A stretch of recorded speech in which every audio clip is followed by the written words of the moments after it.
Has your credit score been less than ideal for some time now, and you're trying to qualify for like a mortgage, for a car loan, or even something else, right? Well, don't worry. There's actually plenty of folks in a very similar boat. However, is it worth it to use one of those credit repair companies to try to fix your credit? Well, let's talk about it.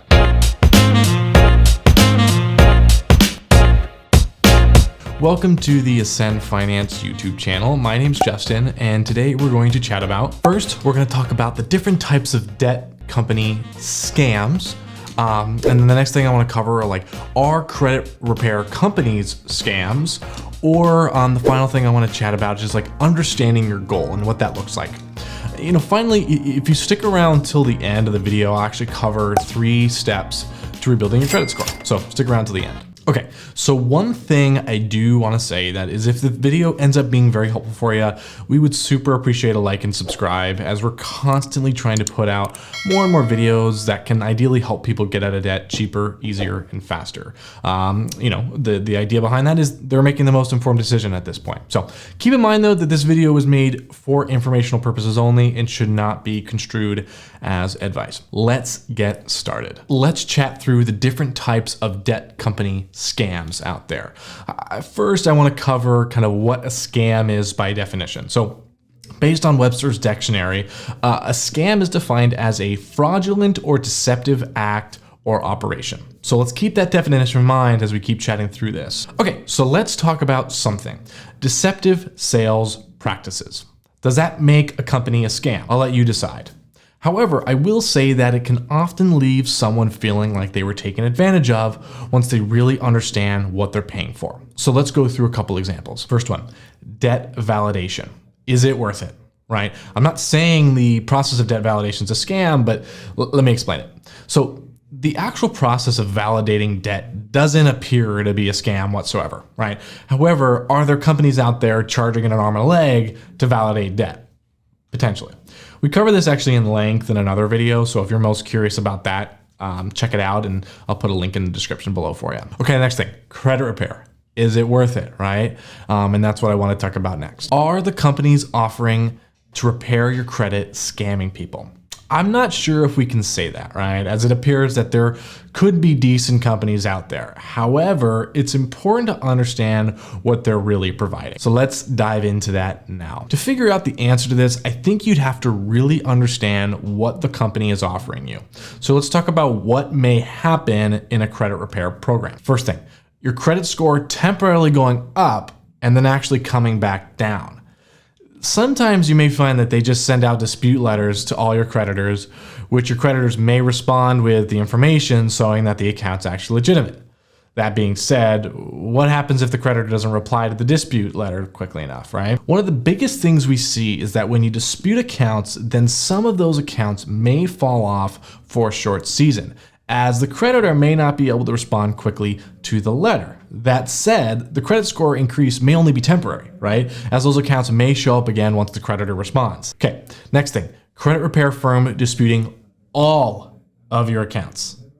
While there may be some debt on your account that is invalid, there may also be debt on your credit report that's very valid. Is the credit repair company disputing all of your debt or encouraging you to dispute all of the debt, right? What I mean by that is, are they encouraging you to try to dispute the valid debt? I'd be curious to understand the reasoning, as at first glance, it almost feels like a waste of time to dispute a credit card with Amex that you remember taking out a few months ago, right? So all of that said, I'm not here to tell you to watch out, for credit repair companies and that they scam people, as there's a good chance there's actually a solid company out there. However, I am saying that there are a few main factors that you may want to consider so you could help put yourself in a successful position with the right company. At the same time, it could help you consider whether it makes sense for you just to do it yourself, right? The question is, do you need to hire a company for that, right? So just something to think about. Okay, now let's dive into understanding your goals and how that actually fits into all of this. Depending on what you're actually hoping to accomplish with a better credit score, it's important to understand what you're leading up to, right? So are you buying a car, or are you hoping to buy a car? Are you hoping to be approved for a mortgage? Is it something else, right? Figure that out first, and so you can understand your goal. Now I kind of want to talk about 5 general things you could consider once you know this, right? So once you know your goal, there's a few things to consider. First, Charged off accounts that have been charged off by a bank but have not been sent to a collection agency may be one of the first things to look at when handling past due debt. Right, a majority of the time, these accounts can actually be settled for a fraction of what's owed, and benefit your credit scores, which could help you qualify all types of different credit. Next, working negative accounts backwards. So what that means is the more recent a collection, the more impact the account may have on your credit report. So collections can often be resold, can be moved. So if a collection is sold to a new collection agency, that account may appear on credit as a new collection, as the new agency may report from the time the account was received. So also, creating an action plan of what collections to address first, working in order from the most recent to the oldest collection, just may be something to consider. Okay. Third, identifying accounts that are not yours or not your responsibility may be hindering your credit. For example, you may be an authorized user on an account that's past due or has high utilization. Well, removing yourself as an authorized user so these trade lines don't impact your credit negatively actually could potentially help. Okay, next.